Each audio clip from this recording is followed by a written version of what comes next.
And everybody said, thank you, Stacy. Father in heaven, you've just heard your own word read to us. I believe your longing in your heart is that you can take your word and just let it sink deep into our minds and hearts and lives. So please do that for us now as we ponder together for Jesus' sake. Amen. Well, did you notice what these Jewish elders said to Jesus about the centurion whose slave was about to die? Did you notice what they said to Jesus? Let's look at it again on the screen. This is verses 4 and 5.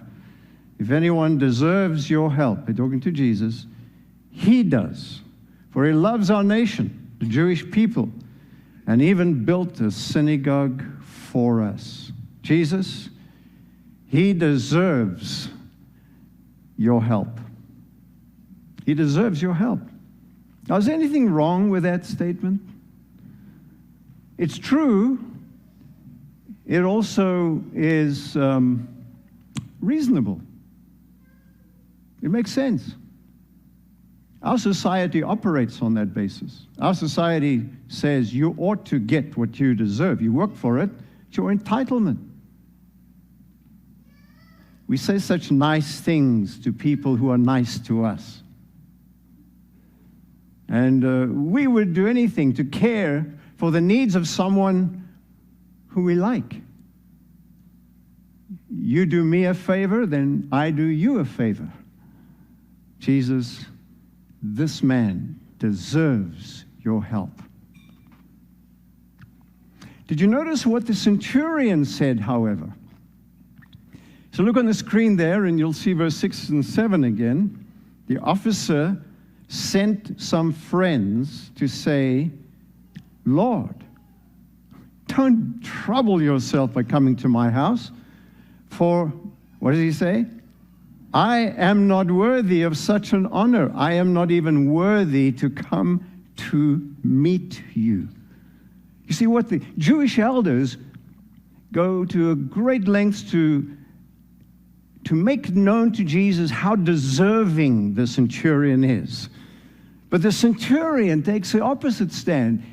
He clearly states, I don't deserve anything. I'm unworthy. So what do you make of this? One says that, the other one says the other. Which one is right? Don't say both, because that's too easy. The point is this, that if you believe that you can do anything good that's going to win God's favor, then you don't need faith in Jesus. And the centurion figured out that Jesus does not operate on the basis of what is deserved. Jesus operates on the basis of compassion. Doesn't even think about what is deserved. It's compassion. You know why that matters? That matters a lot. For this reason, and that is that the more unworthy you feel, the more faith in Jesus you'll have. Now notice I didn't say the more worthless you feel. That's an entirely different thing. The more unworthy you feel, the more faith in Jesus you will have. The first thing we learn from this story then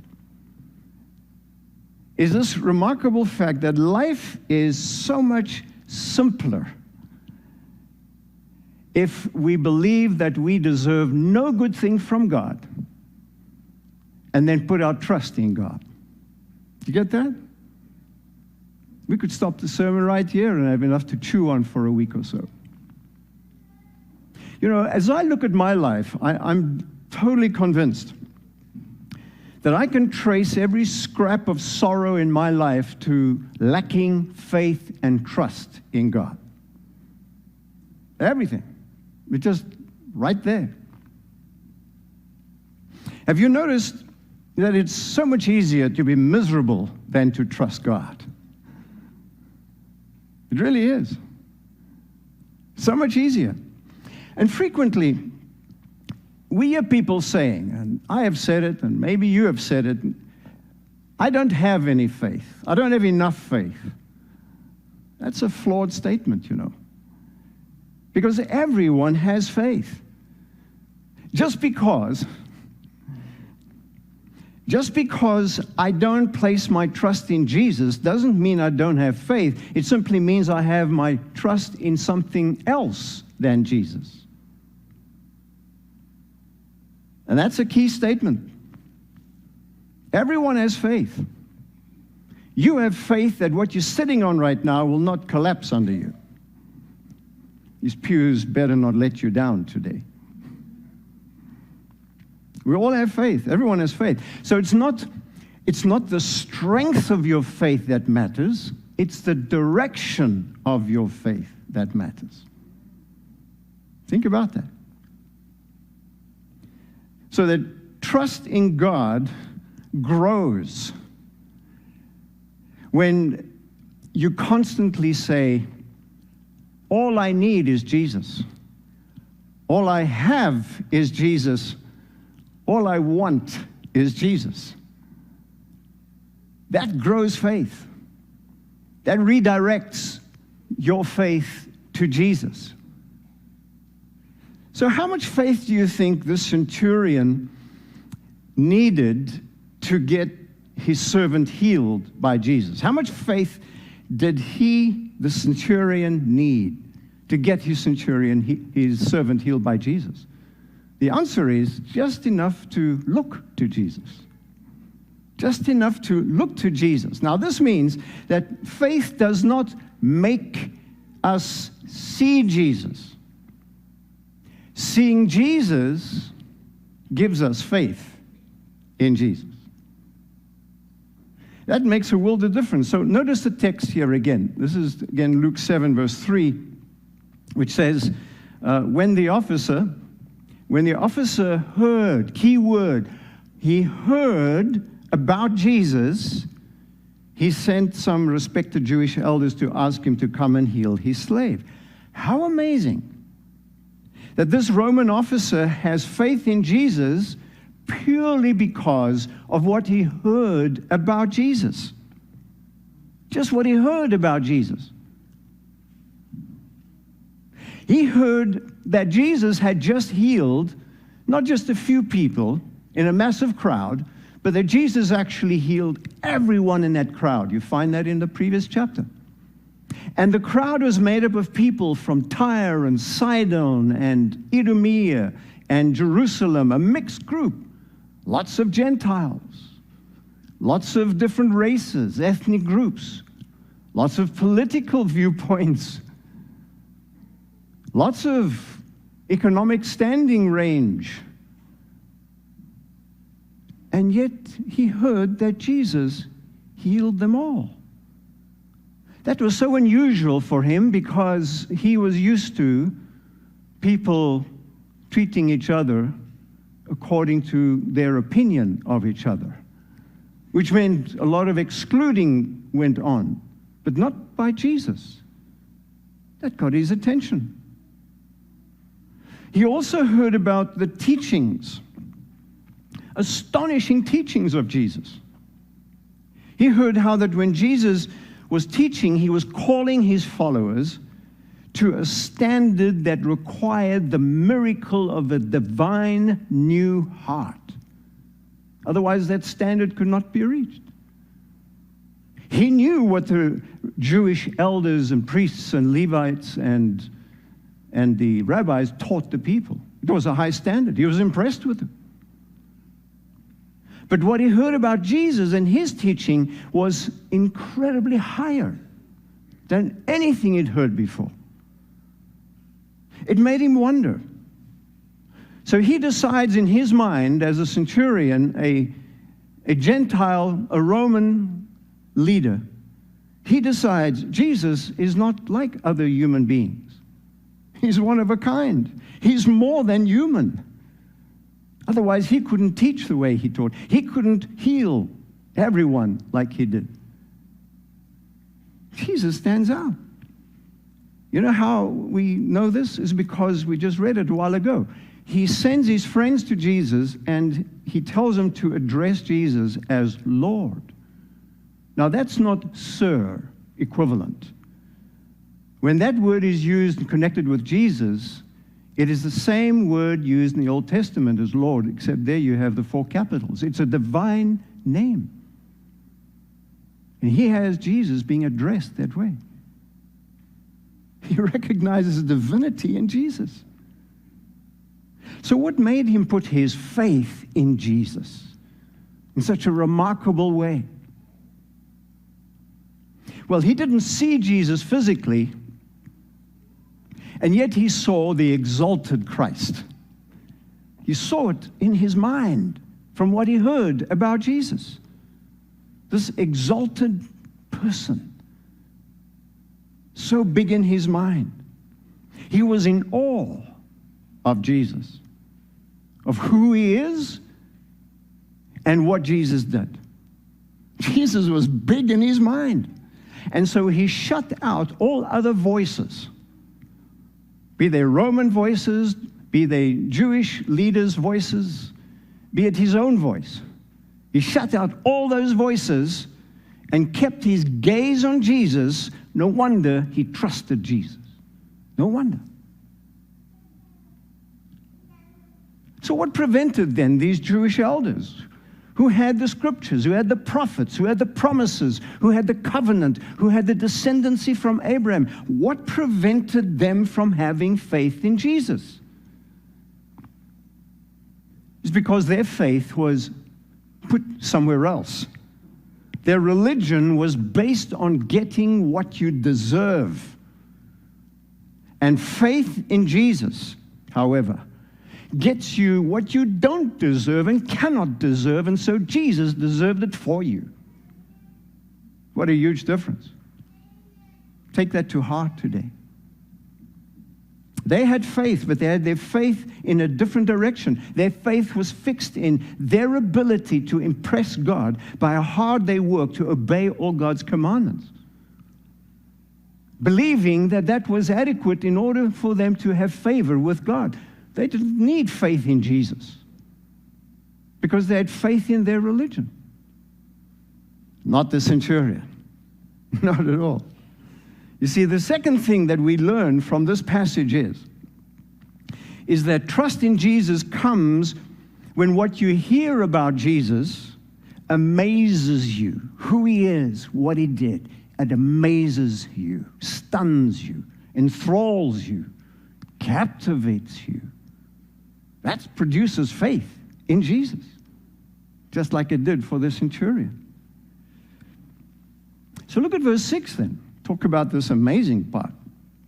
You know, the officer sends a message to Jesus who's on his way to his house, and the message is this: don't come, I'm not worthy.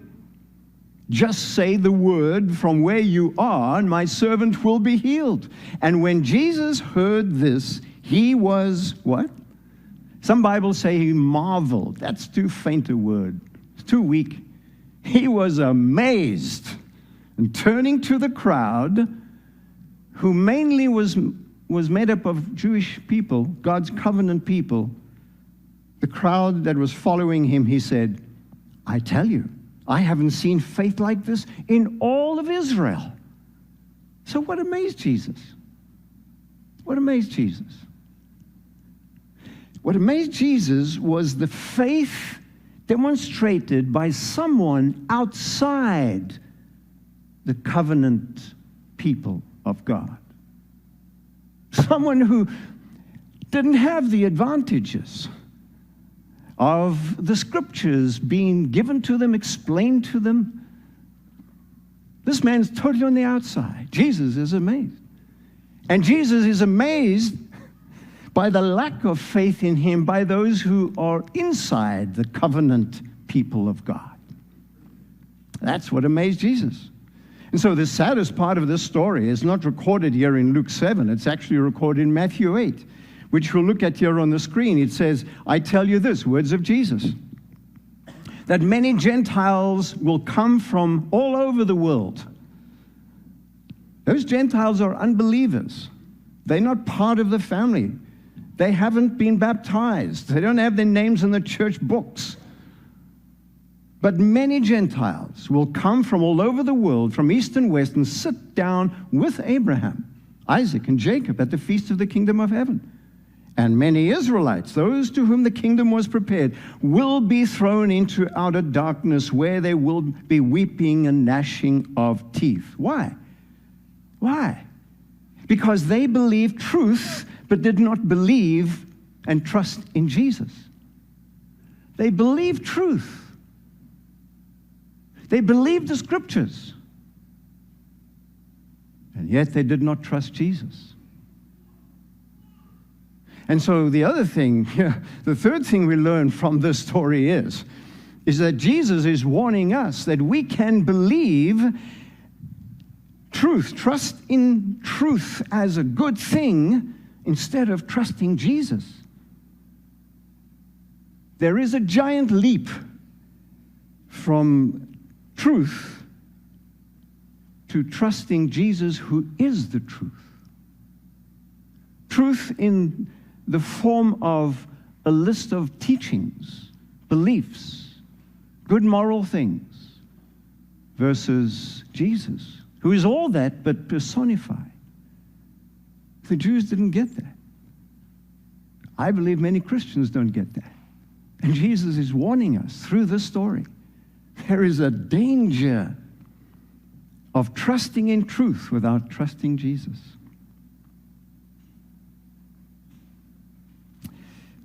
Jesus said in Luke 18, verse 8, when the Son of Man comes, will he find faith on earth?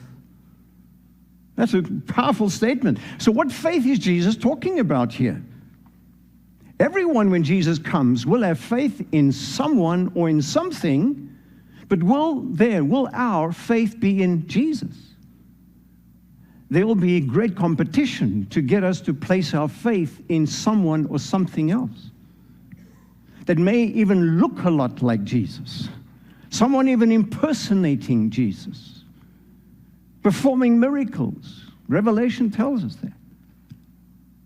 And Jesus is wondering, when he comes back to this earth, will he find people who have faith in him at all costs? It sounds like Jesus, not maybe doubting it, but grieved about the reality that maybe it won't. Because there he was, surrounded by people, the covenant people of God, who refused to put their trust in him. But here is a Gentile, and he puts his trust in Jesus. And the crucial identity that's given to us in scriptures of those people who will make it through the final days of this earth's history. That's found in Revelation 14:12. Look at it here on the screen. God's holy people must endure persecution patiently, obeying his commandments and maintaining their faith in Jesus. So for a moment, I want you to remember, in the last several weeks, there were messages given here on Luke chapter 6.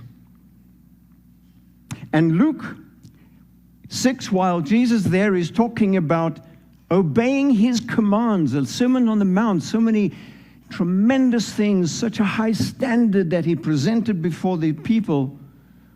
That's Luke 6. And now in Luke 7, Jesus is talking about how to have faith in him, in Jesus, which will make it possible to actually live out that high standard which Jesus gave in the previous chapter, faith in him. Without the kind of faith in Jesus as the centurion demonstrated, it's impossible to obey Jesus. It's impossible to meet the high standard that he says his followers will actually meet. And so it's crucial then that we see the connection between these two chapters. Luke says that the commands Jesus taught in chapter 6 are followed by is followed by a demonstration of faith in Jesus by the centurion that enables us, would enable us to live out his commandments. Because those things that Jesus taught was a standard much higher than what even the Jewish rabbis taught. It's a standard that actually was demonstrated by Jesus only, because that's how Jesus is, loving his enemies, being generous, all of those things. All of those things. Christ's standard is so high that only he can reach it, and only those who are his followers, who do what the centurion did, placing their faith in Jesus. Because Jesus knows that his standard is so high. That's why he also taught in chapter 6 that what you need is a good heart so that you can do what is good. If you don't have a good heart, you won't do what is good, because you're born with a bad heart, and the bad heart always does what is bad. So you need a new heart, Jesus says, to produce the things to live by his standard. But how do you receive a good heart and a new heart? Well, the key is in the story of the centurion. See, once your faith is transferred from whatever it is in to Jesus, once your faith is transferred and fixed onto Jesus, and your eyes, like the centurion, is fixed onto Jesus because of what you heard about him in the scriptures, and you're enthralled by who Jesus is and what he has done, and you recognize your unworthiness, that you don't deserve anything from God, you will then have the Holy Spirit who will give you a new heart, and he'll give you the desires and the power to do everything that pleases God. That's Philippians 2, verse 13.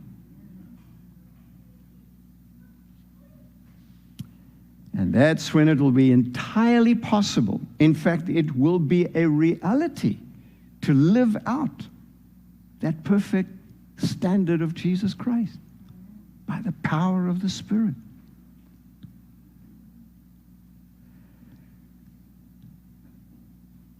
Have you ever been stunned by the words of John 14:12? Jesus says, I tell you the truth, anyone who believes in me, like the centurion, believes in me, will do the same works I have done, and even greater works than I have done.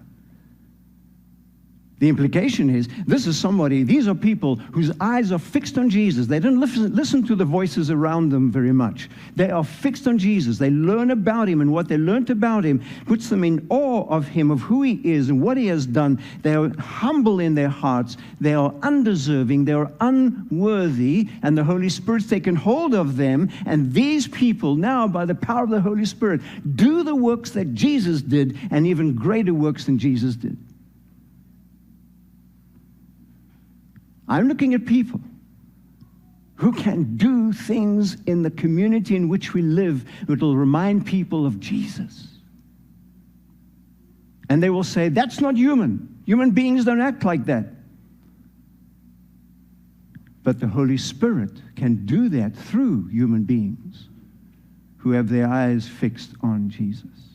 The tragedy is, if our eyes are not fixed on Jesus, then like those Jewish people, what's going to happen? We're going to fail. We're going to be swept away by some idea, some person, religious or unreligious.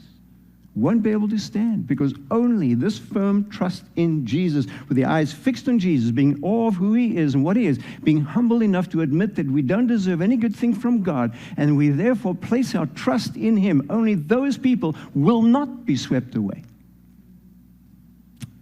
Preaching to myself.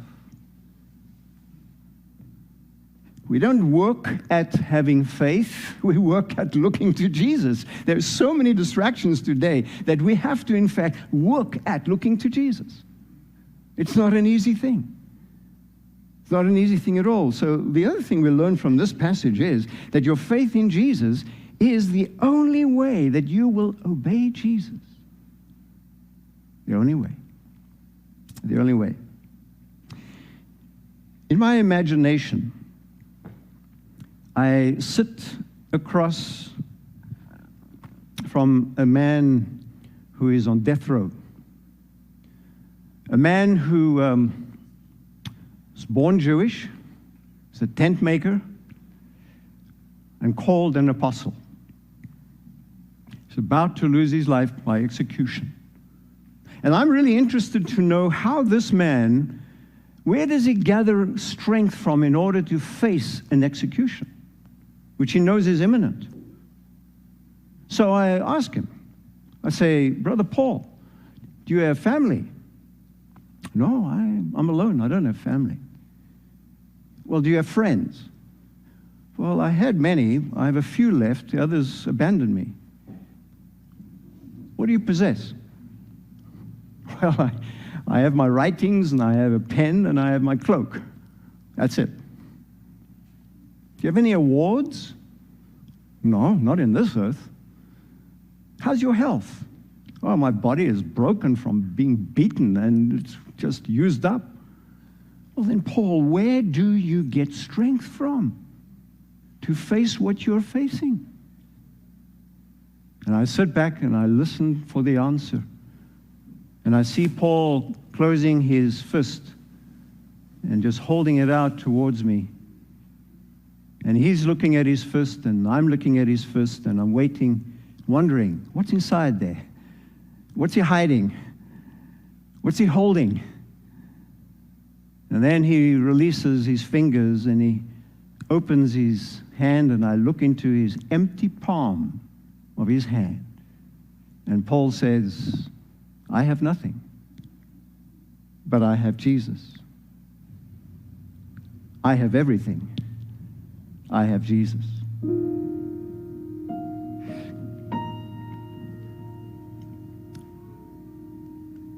If you and I become so enthralled by the sacrifice Jesus made for us, by his death for us, pouring himself for us, only then will we transfer our faith from someone else, something else, to Jesus. Only then. Being enthralled with what he has done for us and who he is. Are you growing every day in your amazement of how amazing Jesus is? I'm just wondering if today we can learn to put our faith in Jesus by saying something like, I'm amazed at how amazing Jesus is. I'm amazed. Because Jesus is amazed that we would find anything else amazing but him. So Lord, rearrange our lives, our priorities, our thinking, our way of living, our reading, our looking, what we watch. Rearrange all that so that we will have a craving to look to Jesus, to you, and be amazed, be enthralled, and have our faith transferred, redirected to Jesus. And the power of the Spirit will take over and do amazing things through us. Listen to this song.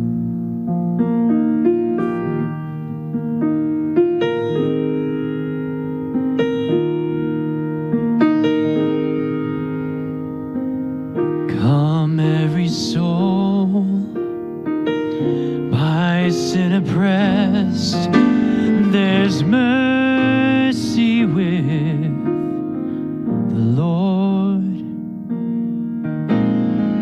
and he will surely give you rest by trusting in his word. Only trust him, only trust him, only trust him now. He will save you, he will save you, he will save you now. For Jesus shed his precious blood, rich blessings to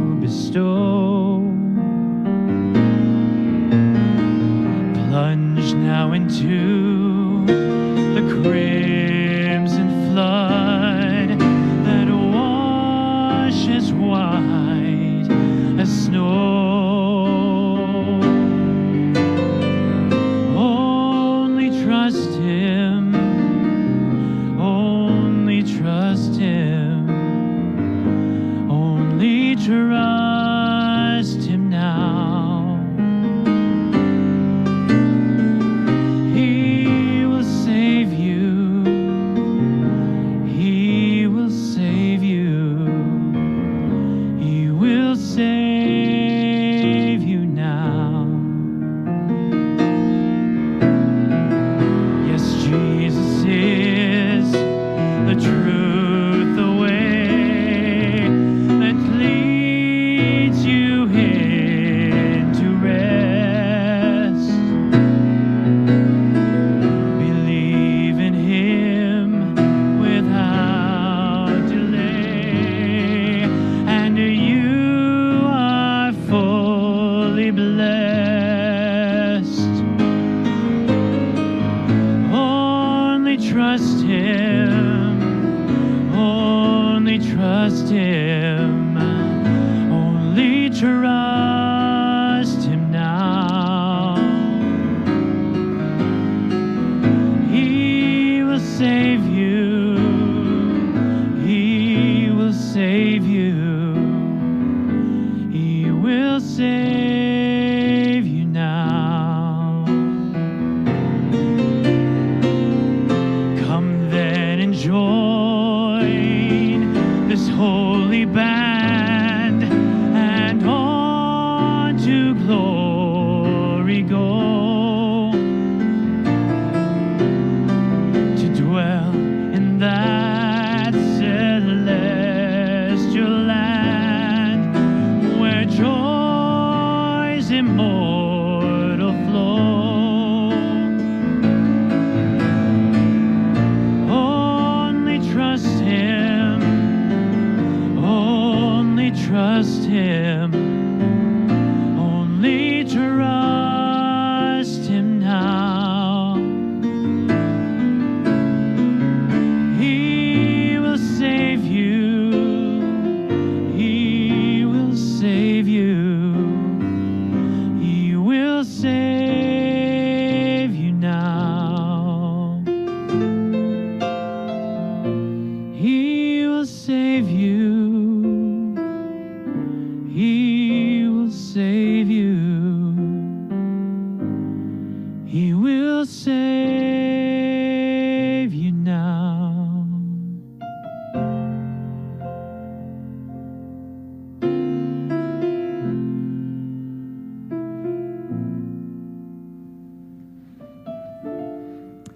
Thank you for that gift, oh God, that promise that you save us now. And as we partake today of the emblems of your body and your blood, as we experience the washing, Lord, I pray that the reality of trusting you will wash over us, cleanse us, and give us strength to follow you and be like Jesus. We are healed all to you unworthily. In Jesus' name, amen. I want to say a word to those who are worshiping with us from online at home, that the live stream will continue now because we will have a children's feature here in the front, and you'll be able to pick up again with the communion service after we have had foot washing here, and we hope that you can then join with us as you use the cup and the bread that you were able to get ahead of time. So those of us here, we will be separating now for the foot washing downstairs. Everyone goes downstairs, and the room closest to the kitchen will be for the men, and the room in the center will be for the women, and then families can use the youth room. And we invite our guests, we invite anybody here. You don't have to be a Seventh-day Adventist in order to take communion in this church. So please do that, and we'll look out for our guests and make you feel comfortable, even if this may be the first time that you've ever done this. Then when you come back, please be sure to pick up there in the narthex on the table the little prepackaged cup and bread, to bring that in with you. Try to sit anywhere you like, because we're not serving inside here. We don't have the alternate rows except for those who are feeling safer to do that. So I'm going to invite then our children to come forward as we adults leave, and Pastor Elvira will give you a story and keep you busy here until we come back in the next 3 hours. No, I'm not serious. We'll not take that long. But please, boys and girls, you can come forward while the rest of us go and have the foot washing service down below. Thank you, and the Lord bless you.